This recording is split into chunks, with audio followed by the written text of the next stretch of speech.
큐티 라이프 김목사입니다. 로마서 11장입니다.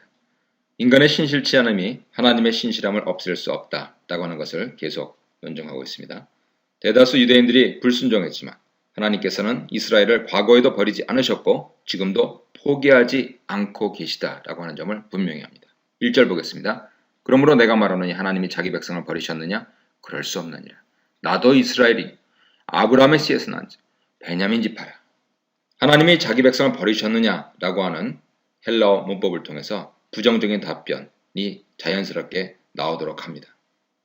하나님 말씀이 실패하지 않은 이유는 그의 백성을 버리지 않으셨기 때문이라 하는 말씀을 하기 위해서입니다.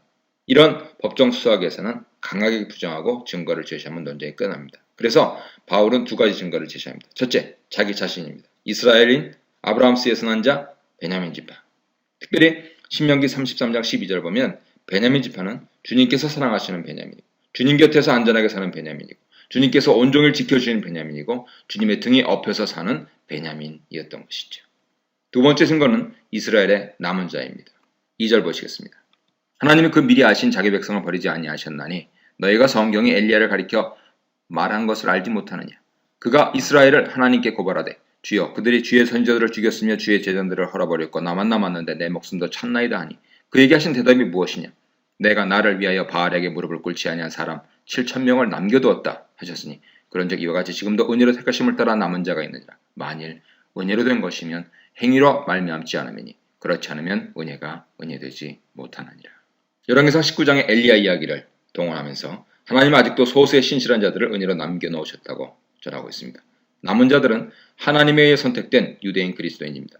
그들이 남겨진 것은 철저히 하나님의 은혜였지 행위 때문이 아니었습니다. 사실 이것은 바울 자신의 이야기입니다. 고린도전서 15장 10절 말씀을 참조하십시오. 자신이 어떤 행위를 잘해서 남은 자가 된 것이 아니고 나의 나 된 것은 순전히 하나님의 은혜 때문이라고 고백하고 있습니다.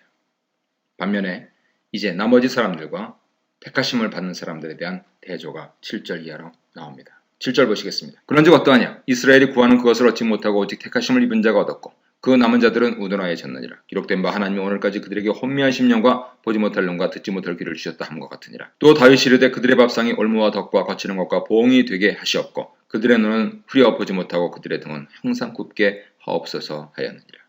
나머지 이스라엘 사람들은 어떻게 된 것인가?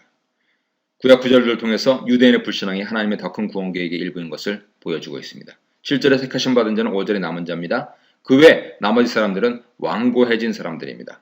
로마서 9장 30절 31절을 기억하십시오. 거기서는 유대인과 이방인을 대조했는데 오늘 본문에서는 이스라엘 백성들 안에 두 그룹을 대조하고 있습니다. 8절은 신명기 29장 4절, 29장 10절을 종합하여서 인용하고 있는 것입니다. 9절, 10절에서는 시편 69편을 인용하면서 하나님께서 그렇게 하신 이유를 밝히고 있습니다.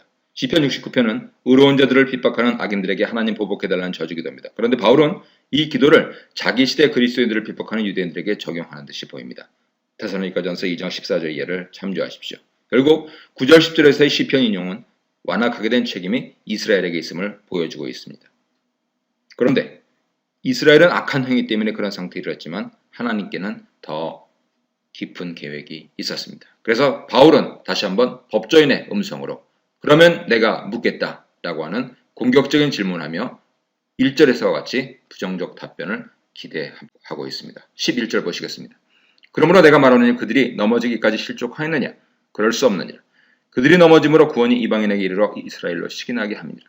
그들의 넘어짐이 세상의 풍성함이 되며 그들의 실패가 이방인의 풍성함이 되거든 하물며 그들의 충만함이리요. 이스라엘의 현 상태가 하나님 구원 계획 가운데 일부라는 것을 보여주고 있습니다. 그들은 넘어졌으나 경기가 다 끝난 것 아닙니다. 잠시 실족했을 뿐이라는 것이죠. 여기서 바울은 아테네 저유명한 올림피아드, 고린도에 2년마다 열렸던 이스미안 게임 주 종목이었던 마라톤을 연상시키고 있습니다. 넘어짐, 실패 같은 용어는 바로 그 달리기 용어인 것이죠. 로마서에서 바울은 이 단어들을 신학적으로 채용하고 있습니다. 하나님의 계획은 유대인들이 걸려 넘어져 주춤거리는 동안에 이방인들에게 구원의 길이 열려서 이방인들의 충만한 숫자가 차기까지 들어오게 하려는 것이었습니다. 그리고 이스라엘이 주춤거림을 끝내고 다시 일어서 결승점이신 그리스도께 돌아와서 하나님께서 계획하신 선교 사역에 동참하게 될 것임을 믿고 있는 것입니다. 바울은 잠시 동안의 유대인의 넘어짐이 이방인들에게 풍성함이 되었다면 그들이 완주했을 때 오는 그 충만함은 상상해보라는 것입니다. 하나님 계획은 온 이스라엘을 구원하실 정도로 거대한 것이었습니다. 이 위대한 계획에 동참하시는 복된 날이 되시길 바랍니다.